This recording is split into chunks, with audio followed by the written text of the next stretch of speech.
Phone ಮಾಡ ಅವನಿಗೆ ನೋಡೋಣ ಏನಂತಾರೆ. ಮಾಧ್ಯಮದವರಿಗೆ ಫೋನ್ ಮಾಡಿ ಏನಂತಾರೆ ಗೌರವ ಅಭಿನಂದನೆಗಳನ್ನು ಅರ್ಪಿಸಿ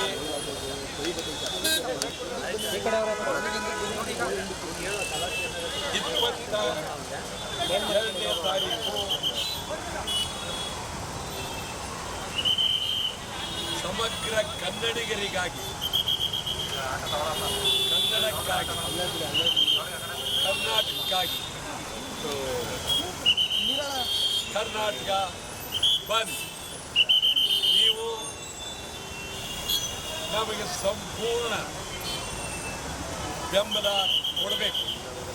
ನಮಗೆ ಅಂದರೆ ಕನ್ನಡಿಗರಿಗೆ, ಕನ್ನಡಿಗರ ಗೌರವಕ್ಕೆ, ಕನ್ನಡಿಗರ ಸ್ವಾಭಿಮಾನಕ್ಕೆ ಈ ಬಂದು ಕನ್ನಡಿಗರ ಬಂದು ಬೆಳಗಾವಿಯಿಂದ ಚಾಮರಾಜನಗರದವರೆಗೆ, ಮಂಗಳೂರಿನಿಂದ ಕೋಲಾರದವರೆಗೆ ಬಂದ್. ನಿಮ್ಗೆ ಹೇಳೋದಾದರೆ ಬೆಳಗಾವಿ ಕನ್ನಡಿಗರ ಕೈಲಿಲ್ಲ, ಬೆಳಗಾವಿ ಮರಾಠಿಗಳ ಕೈಲಿದ್ದಾರೆ.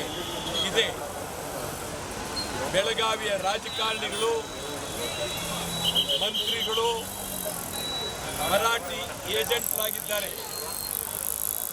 ಕನ್ನಡ ಪರ ಸಂಘಟನೆಗಳು ಬೆಳಗಾವಿಯಲ್ಲಿ ಕನ್ನಡದ ಬಗ್ಗೆ ನಿರಂತರವಾಗಿ ಹೋರಾಟ ಮಾಡ್ತಾ ಇದ್ದಾರೆ. ಬೆಳಗಾವಿಯಲ್ಲಿ ಮಹಾರಾಷ್ಟ್ರ ಏಕೀಕರಣ ಸಮಿತಿ ಬೇಕಾಗಿಲ್ಲ. ಕರ್ನಾಟಕ ಸರ್ಕಾರವನ್ನು ಕಳಕಳಿಯಿಂದ ಒತ್ತಾಯ ಮಾಡ್ತೀನಿ.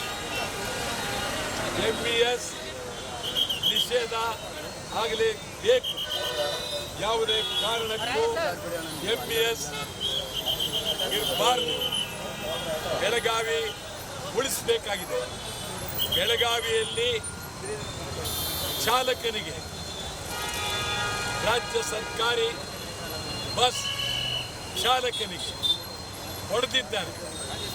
ಯಾರು? ಮರಾಠಿಯು. ಎಲ್ಲಿ? ಕನ್ನಡದ ಭೂಮಿಯಲ್ಲಿ, ಕನ್ನಡಿಗರ ಗಂಡು ಮೆಟ್ಟದ ನೆಲದಲ್ಲಿ ಚಾಲಕರಿಗೆ ಹೊಡೆದಿದ್ದಾರೆ. 22ನೇ ತಾರೀಕು ಬಂದ್ ಚಾಲಕರಿಗಾಗಿ, ಕನ್ನಡಿಗರಿಗಾಗಿ, ಕರ್ನಾಟಕಕ್ಕಾಗಿ. ಚಾಲಕರು ಈ ಬಂದ್ನಲ್ಲಿ 22ನೇ ತಾರೀಕು ವಾಹನದಲ್ಲಿ ನೀವು ಕುಳಿತುಕೊಳ್ಳಲೇಬಾರದು. ರಾಜ್ಯಪಾಲರ ಕಾರ್ ಆಗ್ಬೋದು, ಮುಖ್ಯಮಂತ್ರಿಗಳ ಕಾರ್ ಆಗ್ಬೋದು, ಮಂತ್ರಿಗಳ ಕಾರ್ ಆಗ್ಬೋದು, ಯಾರದೇ ಕಾರ್ ಆಗಿ ಚಾಲಕರು ಸ್ವಾಭಿಮಾನಕ್ಕಾಗಿ, ಸ್ವಾಭಿಮಾನದ ಶಕ್ತಿಗಾಗಿ ಸಂಪೂರ್ಣ ಬಂದ್ನಲ್ಲಿ ಭಾಗವಹಿಸಬೇಕು. ಉತ್ತರ ಕರ್ನಾಟಕ, ಹೈದರಾಬಾದ್ ಕರ್ನಾಟಕ, ಅಖಂಡ ಕರ್ನಾಟಕ ಆಯಿತು. ಉತ್ತರ ಕರ್ನಾಟಕದಲ್ಲಿ ಮಹದಾಯಿ, ಕಳಸಾ ಬಂಡೂರಿ, ಇದುವರೆಗೂ ಕೇಂದ್ರ ಸರ್ಕಾರ ಗಮನ ಕೊಡಲಿಲ್ಲ. ಕೇಂದ್ರ ಸರ್ಕಾರ ಗೋವಾ ಸರ್ಕಾರದ ಪರ ನಿಂತಿದ್ದಾರೆ. ನಾನು ನಿಮಗೆ ಹೇಳ್ತೀನಿ, ಇವತ್ತು ಬಹಳ ಗಂಭೀರವಾದಂಥ ಪರಿಸ್ಥಿತಿ ರಾಜ್ಯದಲ್ಲಿ.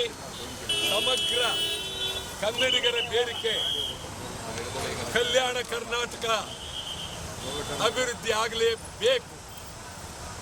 ರಾಜ್ಯದ ಗಡಿನಾಡು ಬೆಳವಣಿಗೆ ಆಗಲೇಬೇಕು.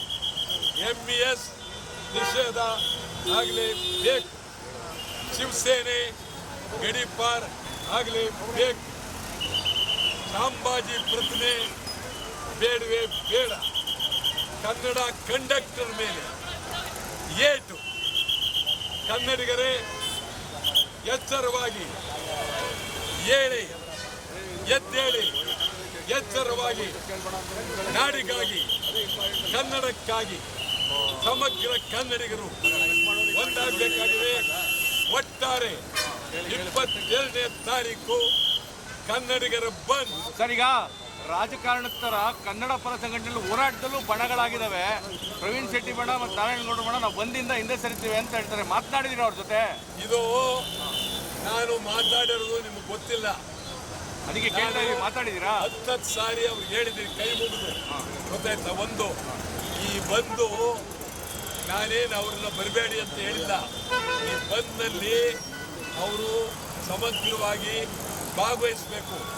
ಈ ಕರ್ನಾಟಕ ಬಂದ್ ಅಂದರೆ ಇದು ಸಮುದ್ರ ಇದ್ದಂಗೆ. ಸಮುದ್ರದಲ್ಲಿ ನಾವು ಈಜೊಡೆಯುವಾಗ ನಾವೆಲ್ಲರೂ ಒಗ್ಗಟ್ಟಾಗಿ ಸೇರಬೇಕು. ಮತ್ತೊಮ್ಮೆ ಅವರನ್ನು ಭಾಳ ಅತ್ಯಂತ ಪ್ರೀತಿ ಅಭಿಮಾನದ ಮೇಲೆ ತಾವು ಬನ್ನಿ, ಒಟ್ಟಾಗಿ ಎಲ್ಲರೂ ಬಂದ್ ಮಾಡೋಣ ಅಂಥೇಳಿ ಈಗಾಗಲೇ ಕರೆದಿದ್ದೀನಿ. ಮತ್ತೊಮ್ಮೆ ಕರಿತೀನಿ. ಅವರಿಗೆ 2 ಕೈಯೂ ಜೋಡಿಸಿ ಕರಿತೀವಿ. ಅವರು ಬಂದ್ಗೆ ಬರಲೇಬೇಕು. ಸರ್, ಎಲ್ಲರ ಕಂಡಿರುವಂಥದ್ದು ಚಿತ್ರರಂಗದ ಮೇಲೆ. ಚಿತ್ರರಂಗದವರು ಸಹ ಭಾಗವಹಿಸ್ತಾರ. ನಟ ನಟಿಯರನ್ನು ಸಹ ಬಂದ್ರಲ್ಲಿ ಭಾಗವಹಿಸಲಿಕ್ಕೆ ಇದು ಮಾಡ್ತೀರಾ? ಯಾವುದು? ನಟ ನಟಿಯರು ಚಿತ್ರರಂಗ ಸಂಪೂರ್ಣ ಬಂದಾಗುತ್ತೆ ಅಂತ ನಾನು ನಂಬಿದ್ದೇನೆ. ಚಿತ್ರರಂಗಕ್ಕೆ ನಾವು ನಮ್ಮ ಒಕ್ಕೂಟದ ಮುಖಂಡರೊಬ್ಬರಾದ ಸಾರಾ ಗೋವಿಂದ್ ಚಿತ್ರರಂಗದಲ್ಲಿ ಅವರು ಆ ಒಂದು ವಾಣಿಜ್ಯ ಮಂಡಳಿ ಅಧ್ಯಕ್ಷರಾಗಿದ್ದವರು. ಇವತ್ತಾಗಲೇ ವಾಣಿಜ್ಯ ಮಂಡಳಿ ನಾವು ಪತ್ರ ಬರೆದಿದ್ದೀವಿ. ಅವರು ಮಾತನಾಡ್ತಾ ಇದ್ದಾರೆ. 22ನೇ ತಾರೀಕು 6ರಿಂದ ಸಂಜೆ 6ವರೆಗೆ ಸಂಪೂರ್ಣ ಚಿತ್ರ ಸಂಪೂರ್ಣ ಸಮಗ್ರ ಚಿತ್ರಮಂದಿರದ ಸಮಗ್ರ ಎಲ್ಲವೂ ಚಿತ್ರಕ್ಕೆ ಸೇರಿದಂತ ಎಲ್ಲ ಬಂದ್. ಸರ್, ನಟ ನಟಿಯರಿಗೆ ವಾಟಾಳ್ ನಾಗರಾಜ್ ಅವರ ಮನವಿ ಏನು? ಯಾವುದಕ್ಕೆ? ನಟ ನಟಿಯರಿಗೆ ಸಿನಿಮಾ ನಟ ನಟಿಯರಿಗೆ